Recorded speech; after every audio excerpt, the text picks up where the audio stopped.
Moms Talk with Velona Cuddles අදත් තවත් episode එකකින් අපි මේ විදිහට ඔයගලන්ව මීට් වෙනවා. ඉතින් අදත් අම්මලාට ගොඩක් වැදගත් වෙන දෙයක් ගැන තමයි අපි කතා කරන්න සූදානමින් ඉන්නේ. අම්මා කෙනෙක් වුණාට පස්සේ අපි අපේ ලයිෆ් එක ලස්සනට හදාගන්නේ කොහොමද? අපි අම්මා කෙනෙක් විදිහට ඉස්සර හිටපු විදිහටම ලස්සනට ඉන්නේ කොහොමද? ෆිට් එකේ ඉන්නේ කොහොමද? අපි self care ගැනත් අද කතා කරන්න සූදානමින් ඉන්නවා. ඉතින් අද අපි මේ conversation එකට අපි එකතු කරගන්නේ Nikaya Rafiq. Hi. Hello. How are you? I'm good. How are you? I'm doing well as well. So Nikaya, first, let's talk a bit about yourself. What you do, where you come from.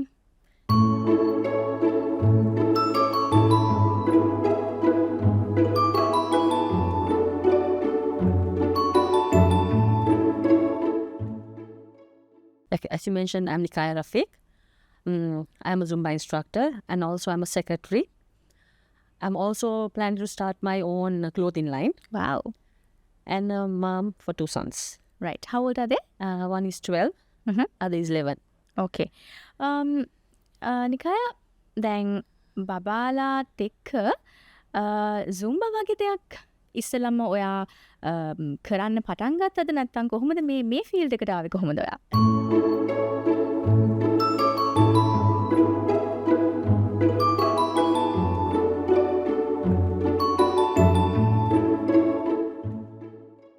And actually මේක උනේ මේ කියන්නේ ඒතර බබාලා හිටියේ නැහැ. හා මම Zumba student කෙනෙක් හැටියට මම කරා. එතකොට ටික කාලයක් කොහොම ගිහලා තමයි මට බබාලා හම්බ වෙන්නේ. එතකොට බබාලා හම්බුනට පස්සේ දැන් අපි normally what do you call that put on කරනවානේ. ඔව්. එතකොට පොඩ්ඩක් weight එක gain ගේන් වෙනවානේ. එතකොට ඒකට මම ඊට පස්සේ ආයෙත් Zumba continue කරා. බබාලා හම්බුනාට පස්සේ. Yes, as a student though. එතකොට ලොකු වෙනසක් ආවා. ඉක්මනට මගේ weight එක lose වෙලා ඊට පස්සේ කොහොම හරි මට instructor කෙනෙක් වෙන්න chance එකක් ආවා.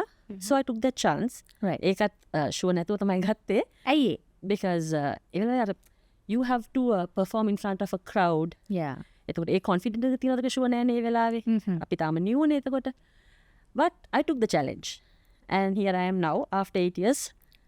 Yes. So it has been 8 years since you've become a Zumba instructor. Licensed instructor, yeah. Wow, that's quite a long journey. Yes, it is. So how was your family's help back then? Did they like what you were doing? Did they support you? Of course. Actually, they did.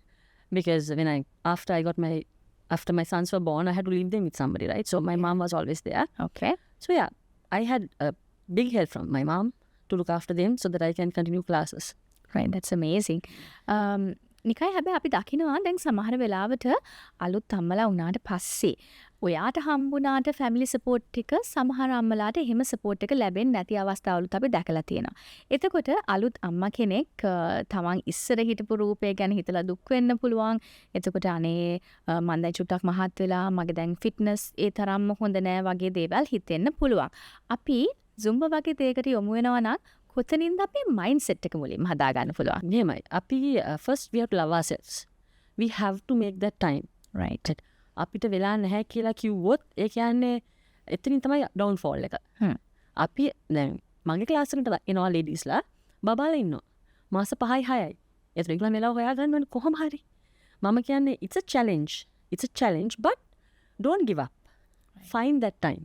Because end of the day අපේ ළමයි කැමති අම්මලා ලස්සනට fit එක ඉන්නවට තමයි ළමයි කැමති. So මම කියන්නේ don't give up. You will one day succeed. Think positive. මට පුළුවන් මම කොහොම හරි කරනවා කියන attitude එකකින් හිටියොත් වෙලාව හොයාගෙන ඔක කොහොමද මැනේජ් කරන්න පුළුවන්. මම ක්ලාස් එකේ කට්ටියට කියලා තියෙන සමාකරට ඒගොල්ලන්ට බබලා තියාගන්න වෙලා තැනක් නැනේ. අවුරුදු 5ක් 6ක් මම කියලා තියෙන අරන් එන්න ක්ලාස් එකට. කොයි හරි අපි මොකක් හරි අපි මැනේජ් කරගමු. ලේඩීස් අනේ ඔක්කොමලා ඉන්නේ. ඉතින් අපි එහෙම කරන වෙලාවල් තියෙන ඕන තරම්. ශායක හරිම ලස්සන කතාවක් ඒක. ඒක මොකද අම්මා කෙනෙක් තමයි තව අම්මා කෙනෙක්ගේ දේවල් ගොඩක් තේරෙන්නේ. ඉතින් අපි අපේ ප්‍රෝග්‍රෑම් එකෙත් අපි ගොඩක් ලාට කතා කරන්නේ ඒ වගේ දේවල් ගැන තව අම්මා කෙනෙක් තවත් අම්මා කෙනෙක්ට කොහොමද උදව්වක් වෙන්නේ කියලා. ඉතින් අද අපේ මේ ප්ලැට්ෆෝම් එකේ අද කතා වෙනුත් මම හිතන්නේ අපි බලන් ඉන්න අම්මලාට ගොඩක් දේවල් ගන්න පුළුවන් වෙයි. ඉතින් නිකය සමහර අය ඉන්නවා හැබැයි ටිකක් ෂයි. Zumba වගේ දෙයකට එකපාරම එන්න කැමති නෑ. මට කරගන්න පුළුවන් වේද? අනේ මට ඩාන්ස් කරන්න බෑ. මට රිද්ම් එක නැහැ. මං ගොඩක් මහතයි. මට මේක කරගන්න පුළුවන් වේද වගේ ඩවුට්ස් තියෙන කට්ටිය ඉන්නවා. ඒ අයට මොකක්ද කියන්නේ? Zumba කියන්නේ ඩාන්සින් මේ තරගයක් නෙමෙයි. අපි ඔක්කොම එතනට ආවනේ එක තැනක ඉඳලා because මං කියන්නේ මල්ලඟට යන ඔක්කොමලා ඩාන්සින් ස්පෙෂලිස්ට්ලා නෙමෙයිනේ ටික ටික එතනට එනවා ඒකින්ද අපි ඔක්කොමලා මගේ ක්ලාස් එකේ ඉන්න ගොඩාක් ලේඩීස්ලා අනිත් අයට උදව් කරනවා ඉතින් එතන අපි ජෝක් එකක් කරලා hina වෙලා we'll make that environment very positive ඉතින් ඒ කියන්නේ එච්චර හිතන්න එපා ඇවිල්ලා perform කරන්න තමන් දන්න විදිහට perform කරලා start එක ගන්න ඊට පස්සේ it goes with the flow nice it's very easy ඔහොම කියද්දි මට හිතෙනවා හානේ මේක හරිම සිම්පල් විදිහට මෙයා කියන්නේ ඒ කියන්නේ අනිවාර්යෙන් මේකේ මොකක් හරි ලොකු පොසිටිවිටි එකක් තියනවා කියලා. අනිවාර්යෙන් because දැන් අපිට දැන් වෙලා නැහැනේ අපේ වෙලා දැන් ගොඩක් අයගෙන කියන්නේ අම්මලගෙන අපිට වෙලා නැහැ කියන එකනේ.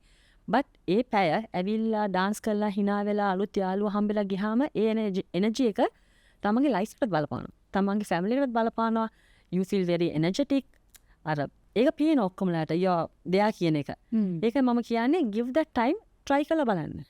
some me time for all definitely you need a me time because most of the moms forget how they used to be after they get the babies ne? That's not right because end of the day as I told earlier අපි අපේ ළමයි කවදාද ආසයි බලන්න ලස්සන අම්මා කෙනෙක් ලස්සන තාත්තා කෙනෙක් නේ ඒගොල්ලෝ ආසනේ ඉතින් එතකොට අපි ඒක මේන්ටේන් කරන එක අපි යුතුයකමක් නේ බැරිකම නෙමෙයිනේ අපි අම්මලා තාත්තලා කොහොමද ලස්සනයි ඒක ටිකක් මේන්ටේන් කරන විතරනේ කරන්න තියෙන්නේ ඒකයි මම කියන්නේ right very positive very nice හරි නිකන් අපි දැන් ඒක චුට්ටක් පැත්තකින් තියලා අපි ඔයා ගැන කතා කරමු දැන් ඔයා multiple roles play කරන කෙනෙක්ද ඔයා තව අම්මා කෙනෙක්ව සතුටු කරන්න වැඩ කරන කෙනෙක් ඒ වගේම ඔයාට ගෙදර වැඩ බබාලාගේ වැඩ මේ හැමදේම ඔයා බැලන්ස් කරගන්නේ කොහොමද ඔව් දැන් මම සාමාන්‍යයෙන් ඩේ එකක් නගත්තොත් බබාලා ස්කෝට් උදේ නැගිටිනවා ඒගොල්ලන්ගේ බ්‍රෙක්ෆාස්ට් ඔක්කොම මේවා කරලා රෙඩි කරලා ඒගොල්ලෝ ස්කූල් යවනවා ඊට පස්සේ මම එක්ක වැඩට යනවා sometimes I work from home. Okay. එතකොට මම ඒ දෙක manage කරනවා and මම කිව්වා ඔයාට earlier කිව්වා වගේ මගේ business venture එක මම පටන් ගන්න ඒ සම්බන්ධයෙන් මම වැඩ කරගෙන යනවා මේ දවස්වල. ඒකට පස්සේ හවසට 3 days a week getting ready for Zumba. එහෙම තමයි. So go back home to my kids. weekend එක මම කොහොමද කිසිම දෙයක් extra දාගන්නේ නැහැ. ඒ දවස් දෙක මම strictly මගේ සංස්කෘතියට තමයි තියලා තියෙන්නේ.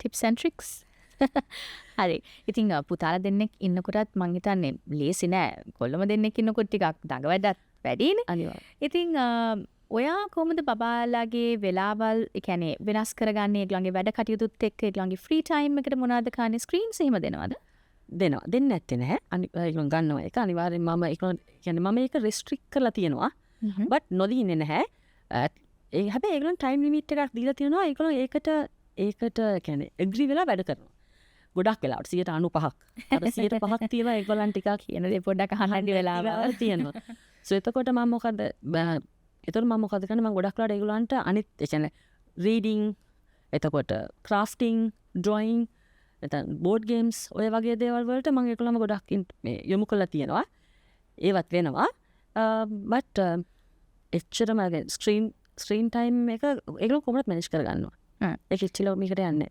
ඩොට යන්නේ එතකොට දැන් බබාලාගේ එක්ස්ට්‍රා කරිකුලර් ඇක්ටිවිටීස් ගැන මොන වගේ අදහසක්ද ඔයාලට තියෙන්නේ? දැන් ඔයා ගොඩක් ෆිට් කෙනෙක්. ඔයා එන්කරේජ් කරනවා අපේ අම්මලාටත් ඒ වගේ ෆිට් වෙන්න කියලා. එතකොට ඔයාගේ බබාලා මොන වගේ දේවල්ද කරන්නේ? ස්පෝර්ට්ස් කරනවද? ස්පෝර්ට්ස් කරනවා. දෙන්නම ස්විමින් කරනවා. මම ඒකයි ඒගොල්ලන්ට මම ඒගොල්ලෝ whatever they are interested they can go ahead with it but both of them were interested in swimming. ඉතින් දෙන්නම ස්විමින් කරනවා. මම ඒගොල්ලන්ට කියලා තියෙන්නේ කරන එක ඒ කියන්නේ 100% කරන්න. ඒ කියන්නේ ඒගොල්ලන් ගොඩක් ඒවා චූස් කරන්නේ නැහැ. මම කියලා තියෙන කරන එකක් දෙකක් නම් ඒ එක දෙක හොඳට කරන්න. because ගොඩක් ඒවා කරන්න ගියොත් අර කරන ටිකත් ඒ දෙන attention එක දෙන්න බෑනේ. මම ඒකින්ද ඒ පැත්තෙන් ඒගොල්ලෝ ඒ push එක දෙනවා. එතකොට academics පැත්තෙන් ගත්තොත් මගේ අතින් ඒ පැත්තෙන් ප්‍රෙෂර් එකක් නැහැ. ඒගොල්ලන් ඒක කරගෙන යනවා. I only be behind them to guide them. ඒකෙන් හරිය ඒගොල්ලන් කරන් යනවා and I'm quite happy ඒගොල්ලන්ගේ achievements එක. A proud mama here we have. right. නිකන් දැන් Zumba class එකට ගොඩක් වෙලාවට එන්නේ අම්මලා විතරද? නෑ. young girls ලා එනවා. මැරි කරලා නැති කට්ටිය එනවා. එතකොට සමහරකට අම්මලා බබලත් දුවලා අරන් එනවනේ. ඒ කියන්නේ අවුරුදු 15 16 කට්ටියත් එනවා. දැන් මට හිතෙන විදිහට ඔයාගේ විදිහත් එක්ක මට හිතෙනවා ඔයාගේ ක්ලාස් එකට එන ස්ටුඩන්ට්ස්ලාත් එක්ක හරිම ක්ලෝස් කැරක්ටර් එකක් කියලා. මං හරිද? ඔය හරි. අනිවාර්යයෙන්. because ගොඩක් වෙලාවට ඒගොල්ලන්ගේ තියෙන ප්‍රොබ්ලම්ස් ඒගොල්ලෝ මාත් එක්ක වෙලා කතා කරන වෙලාවල් තියෙනවා. ඒ කියන්නේ එතකොට ඒගොල්ලන් කියන දෙයක් තමයි ඔයත් එක්කම කතා කරලා මේන පැය ඉවරනට පස්සේ ගෙදර යනකොට හරිම රිලැක්ස් කියලා. ඉතින් I have to be open as an instructor I have to be open. ඉතින් ගොඩක් වෙලාවට මම open. ගොඩක් වෙලාවට මේ කාලේ දැන් ඔයත් එක්ක වැඩ කරන අයත් එක්ක ඔයා දකින්නේ මොන වගේ ඉමෝෂනල් ස්ට්‍රගල්ස්ද මොනවාද දැන් කාලේ ස්පෙෂලි අම්මලාට එහෙම තියෙන ප්‍රශ්න මොනවාද ඔයා දකින විදිහට තියෙන්නේ? අර මං අර කිව්වා වගේ වෙලාව නැති එක තමයි මේන්ලි මේක තමයි. වෙලාවක් නැහැ කියන එක මං කියන දෙයක් එක දෙයක් මම ස්ටුඩන්ට්ස්ලාට කියන දෙයක් තියෙනවා. වෙලාවක් නැහැ කියන්න එපා. මං කියන්නේ හැමතිස්සෙම වෙලාව වෙන් කරලා තියාගන්න. ඊට පස්සේ ඒ දැන් අපි හිතමුකෝ දැන් Zumba class එක 6 ඉඳන් 7 වෙනකන් කියලා.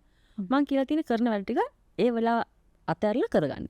දැන් සමහර කට්ටියගේ මෙන්ටැලිටි එක තියෙන්නේ කොහොමද දන්නවද? වෙලා තිබුණොත් මං යනවා. එහෙම කරොත් ඒක වැඩක් නෑ ඇත්තට. වෙලාව හදාගන්නම ඕනේ. එතකොට අපිට අනිත් ඒවා ටික ඒ වෙලාවේ වටේ ඒ කියන්නේ වෙලාව කියන්නේ 6 ඉඳන් 7 වෙනකන් Zumba නම් අනිත් වැඩ ටික ඒකට ඒ වෙලාව මේ එලිමිනේට් කරන්න පුළුවන් නේ. ඒකයි මම හැමසෙම ඒගොල්ලන්ට එක කියන්නේ. දැන් අම්මා කෙනෙක් වෙනවා කියන තැනදී සමහර වෙලාවට සමහර අයට තමන්ගේ ඩෙන්ටිටි එක නැති වෙන වෙලාවල් අපි දැකලා තිනවා. හැබැයි අපි මේ ප්‍රෝග්‍රෑම් එක කරන්නේ අපි ඔයාලා වගේ අය මෙතනට ගෙන්නන්නේ කතා කරන්නේ ඒ දේවල් බෙදා හදාගන්නේ ඒ නැති වුණු ඩෙන්ටිටි එක ඒ අම්මලාට ආපහු අරන් දෙන්න ඕනේ හින්දා. එතකොට ඔයා කියන විදිහට මේ ඩෙන්ටිටි එක ආපහු ලබා ගන්න තියෙන හොඳම තැනක් තමයි Zumba. එහෙම නැත්නම් ඩාන්සින් කියලා කියන්නේ. ෆිට්නස්. හරි. එතකොට ගෙදරින් අපි දැන් අනිවාර්යයෙන් මේ ප්‍රෝග්‍රෑම් එකේ තින් තාත්තලාත් බලන්න නැති ගෙදර අයත් බලන්න නැති. ගෙදරින් මොන වගේ සපෝට් එකක්ද අපි මේ අම්මලාට දෙන්න ඕනේ?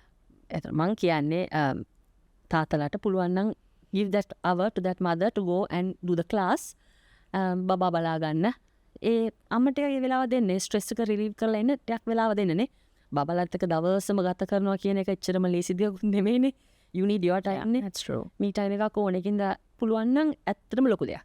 ඒ කියන්නේ okay wife ට කියන්න okay හරි මම බබා බලා ගන්නම්. ඔයා ගිහිල්ලා එන්න. ඒ දවස් ටික මැනේජ් කරන්න පුළුවන් නම් it's a big help actually. හරි බබාලා දෙන්නෙකින් අම්ම කෙනෙක් විදිහට දැන් අපිව බලන් ඉන්නවා ඇති ගොඩක් අම්මලා ඔයාගේ මේ කතාව. ඉතින් ඔයාට මොන වගේ දෙයක්ද කියන්න තියෙන්නේ හැමදාම හිත ඉන්න අම්ම කෙනෙක්ට අනේ මං හෙට පටන් ගන්නවා නැත්නම් මං ඊළඟ මාසේ යනවා බබා චුට්ටක් ලොකු වුණාම යනවා බබා කෑම කන්න පටන් ගත්තම යනවා ඔය වගේ දේවල් ඉතින් අම්මලා වුණාම අපිට හිතෙන්නේ. ඉතින් ඒ වගේ හිතන අම්ම කෙනෙක්ට ඔයාට කියන්න තියෙන මොන වගේ දෙයක්ද? Don't wait. Everything will fall into place. ඔක්කොම වෙලාවට ඒ විදිහට වෙයි. You start. ඒ කියන්නේ ඒක වෙලා වෙන ඒ දේවල් වෙලාවට වෙයි. ඔයා ෆස්ට් ඔය හිත හදාගෙන මං යනවා කියන එකට එන්නකො ඊට පස්සේ අනිවාර්යයෙන්ම ඉවෙන්චුවලි අනිත් ඒවා ඒ කියන්නේ ඒ විදිහට සෙටල් වෙනවා. ඉතින් මම කියන්නේ don't give excuses. Think about yourself, love yourself, be kind to yourself. ඒක ඔළුවට ගත්තම එතකොට ඒ අම්මට හිතෙනවා okay මං යන්න ඕනේ කියන එක. If you love yourself, that's the first thing you will do. and අපි ලස්සනට ඉන්නකොට අම්මා කෙනෙක් ලස්සනට ඉන්නකොට ඒ වටපිටාවේ පරිසරයේ ඒ ගෙදර ඒ හැමදේම ආපහු හැමදේම ලස්සන වෙනවා හැමදේම හොඳින් සිද්ධ වෙනවා හැමදේම හරි පොසිටිව්. අවසාන වශයෙන් ඔයාට මොන හරි කියන්න තියෙනවද? I said don't postpone it. Come join and start your fitness journey from now itself. If you can from today itself. Yes, if you can from today itself. It doesn't have to be only Zumba. Whatever fitness suits you, please go ahead. Right. And Kaya, thank you so much for joining with us today. We had a very nice conversation today, and we encourage all moms to do something you like, whether it's dancing or singing or fitness or something. A little bit of me time is going to help you and your kids, your family, your husband, and it's going to be a wonderful journey. So thank you again for joining with us. Thank you for inviting me. හොඳයි එහෙනම් ඉතින් තවත් episode එකක් මේ විදිහට අවසන් වෙනකොට අපි ඔයගලන්ට ප්‍රොමිස් වෙනවා අපි තවත් දවසක ලස්සන ප්‍රෝග්‍රෑම් එකකින් Moms Talk with Velona Cuddles අරගෙන එනවා කියලා. එහෙනම් අදට ගිහින් එන්න.